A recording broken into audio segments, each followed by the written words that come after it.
carry on Dr. King's legacy. If you want to say that I was a drum major, say that I was a drum major for justice. Those words from Reverend Dr. Martin Luther King Jr. As tomorrow we celebrate the federal holiday in his honor.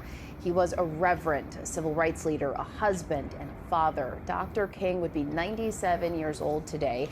And I am joined by Dr. King's son, Martin Luther King III, along with his wife, Andrea Waters King. Together, they lead the Drum Major Institute, an organization founded to carry on Dr. King's legacy. Martin and Andrea, thank you so much for joining us today. We absolutely appreciate it. Martin, I have to ask you, when you look at the current state of this country, even the stories you were hearing leading up to this, what do you think that your father would say? Well, I think, number one, had my father lived, we would be in a different place than we are in our nation today. But one of the quotes that comes to mind is, how do we hew out of a mountain of despair a stone of hope? How do we bring the nation together? We are operating, it feels like, at least from the leadership perspective, not in the most civil fashion. We have lost the decorum of civility. Civility must be brought back to the landscape. It doesn't mean we will agree on every issue.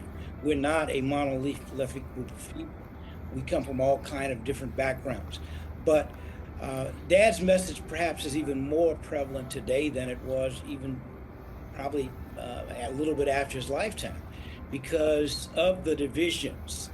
And we are much better as a nation than the behavior that is being exhibited. And I think that that part of our job is to challenge us to embrace. It's not just nonviolence. That's a critical part of what we believe. But it really is, how do we become the best of the United States of America to provide leadership around the world? We're not exhibiting that at this point at all. People come to us and their teeth are so bad that they all need to be extracted. They all need to be taken out and they need to get brand new teeth. It's so interesting that you started that saying, had your father lived. A very important point to make.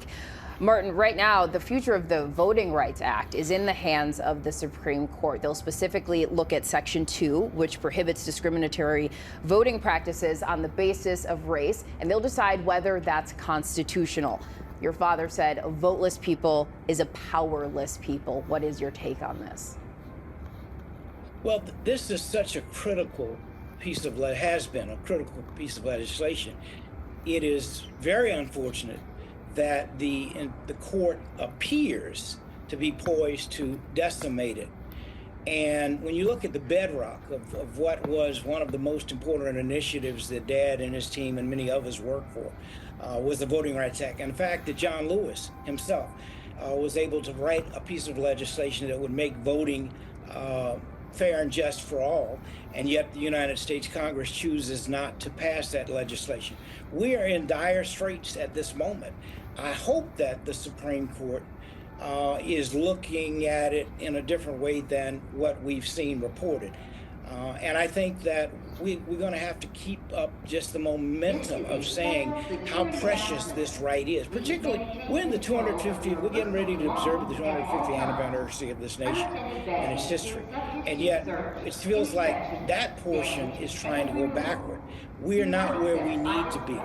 But what I know is Dad and his team, Mom and her team showed us that it only takes a few good human beings to bring about change. And I know that you were interviewed for a really great piece that I read in the New York Times this morning, where you said the vote is the most powerful nonviolent tool that citizens have at their disposal. Andrea, I want to bring you in. Under the Trump administration, the Equal Employment Opportunity Commission is urging white men to file discrimination claims. Just this week, President Trump said civil rights protections have led to discrimination against white people. What do you think about that? Well, as someone who spent the early part of her career literally monitoring extreme far-right groups and hate groups such as the Ku Klux Klan, neo-Nazis, and skinheads, it's very alarming to see the very things that we were organizing and researching in the 90s actually become sound bites in 2026. And it is particularly alarming to hear the very same type of language coming from the highest office in our land from the Oval Office. Racism is still racism. Rebranded racism is racism. And Martin, your father famously won the Nobel Peace Prize in 1964. This year's winner was Venezuelan opposition leader Marina Machado. She gave her prize to President Trump this week after he repeatedly said he deserved it. What's your reaction to that? That's a very good question. It is interesting that that was a choice that was made. And, you know, I would like to understand more what that means. I mean, the fact of the matter is a committee chose her. They had an opportunity to choose President Trump. They did not. So it. 너 이렇게 늙는다. 뭐하는 거지? 어째서 이런 꿈을?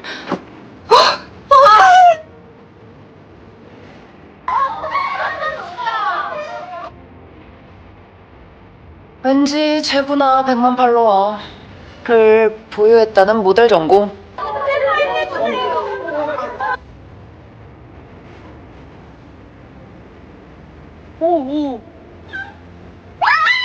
오.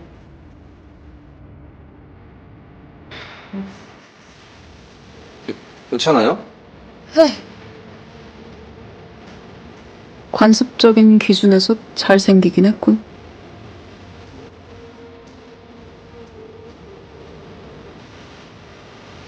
잡아. 응? 잡아. 가쁜 퀴즈. 이렇게? 수화줄래?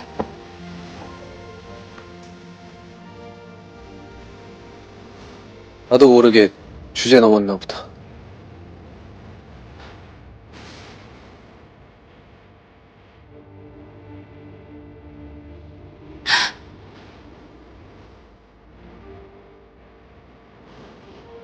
막내가 잠깐만!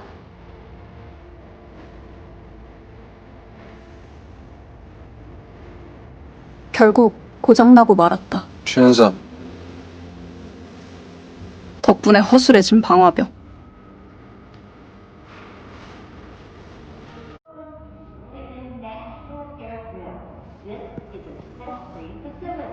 Solicitations inside the terminal building are prohibited. Please use only the services and products offered by the airport.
Due to increased TSA security measures, only ticketed passengers are permitted beyond the security checkpoint.